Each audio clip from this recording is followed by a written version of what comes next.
Welcome back to the program. Youth in Mogadishu are working with the government to fight sexual and gender-based violence, which is still rampant in Somalia. At a symposium held on Monday, speakers urged the youth to push government agencies to effectively tackle gender and sexual violence. Take a listen.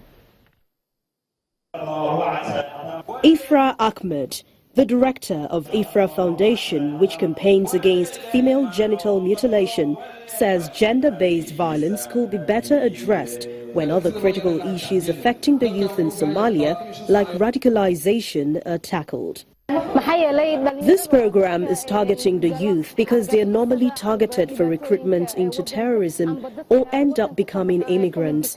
It is important that the youth come together to discuss issues affecting them so they can guard against being conscripted into terrorism or becoming immigrants. Somalia has been without an effective central government since the overthrow of dictator Mohammed Siad Barre in 1991. And is struggling to rebuild amid insecurity challenges. Lack of rule of law has seen people kill and rape without impunity, and practices like female genital mutilation make girls' and women's lives unbelievably hard in the country. The event, organized by the AU mission in Somalia and other local partners, aims at raising awareness during 16 days of activism, an international campaign to challenge violence against women and girls, and also educate the public on the importance of respecting individual freedoms. Somalia is considered one of the countries where these abuses are rampant, and I hope that there will be an improvement in future. There is need to improve the security and stability of the country if we are to stop these abuses. One of the biggest problems that the country is facing is insecurity, but given that the security situation is improving, we hope that the violations will decrease. In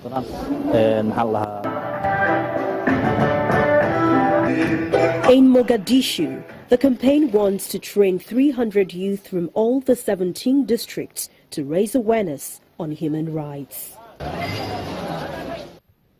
African businesses faced a lot of challenges in 2016, not least a slowdown in many of the continent's economies, but many found ways of attracting new interests and pushing their products and services.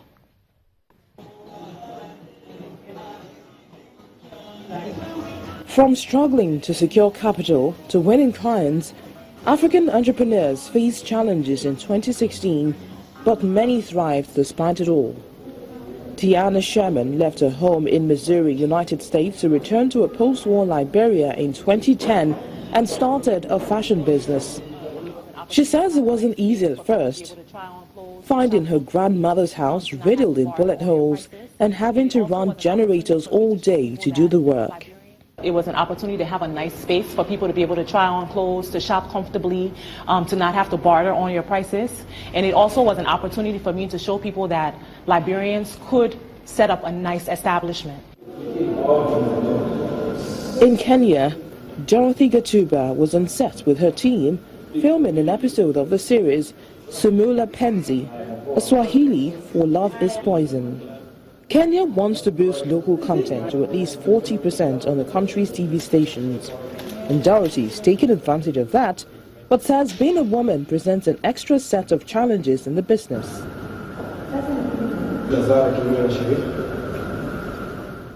Being a woman in this industry, I think producers, whether male or female, will always face the same challenges. You know, we're all looking for money, we're all trying to produce, we're all trying to do the best that we can do.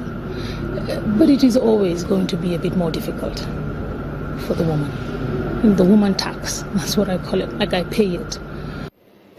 In Nigeria, Wilson's Juice Company made lemonade for sale following a government push to get people to buy more Nigerian products after a fall on the Naira, blamed on a plummet on oil prices. People are clamoring and hammering about the devaluation of the Naira,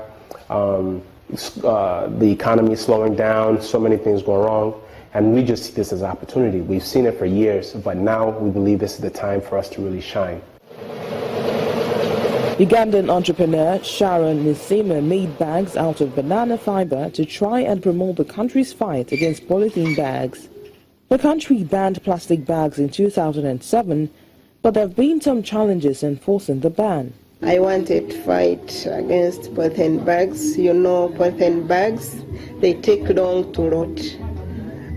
My paper bags, they can not even take a week to rot. And here is a strawberry farm in KwaZulu-Natal's north coast of South Africa, a region generally said to be unfavorable for growing the fruit. Zolani Gumede pumped in over $1 million into the venture 3 years ago and says growth has been around 250% year on year. If it was easy to grow and easy to sell, everybody would be doing it. The fact that not many people are doing it tells you that at some stage there's a high element of risk, and the risk part of it is the production side. The sales part, the strawberries really sell themselves. In neighboring Zimbabwe, here is Jennifer Rupia, one of the few women carpenters in the country who sought after her skills. Jennifer used to sell snacks to carpenters before starting Charliewood Investment 6 years ago. She later became an apprentice and went on to try her hand in the male-dominated trade. At the end of the month, I can make sales of up to $2,000 US. I have a payment system whereby clients can pay a deposit and then settle the balance after an agreed period of time.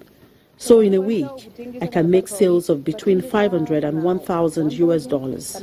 Jennifer wants to encourage other women to follow her lead and challenge themselves, even in areas considered a preserve for men, and so they too can become successful entrepreneurs and at the same time help change perceptions about women. Well, there's always a way out for those who are willing to work hard. Let's get to other news now. The Italian Coast Guard says a group of 48 migrants, including several children and women, were rescued from a crammed rubber boat off the Greek island of Chios. Now, among the people rescued were 12 children and 12 other women. The Italian Coast Guard operates in the Greek waters as part of the European Union Frontex Operation Poseidon, which is aimed at controlling migration flows and tackling cross-border crime at the external sea borders of the Eastern Mediterranean region. Well, that's Network Africa. Thank you so much for watching. I'm Jaka Rogers. Bye for now.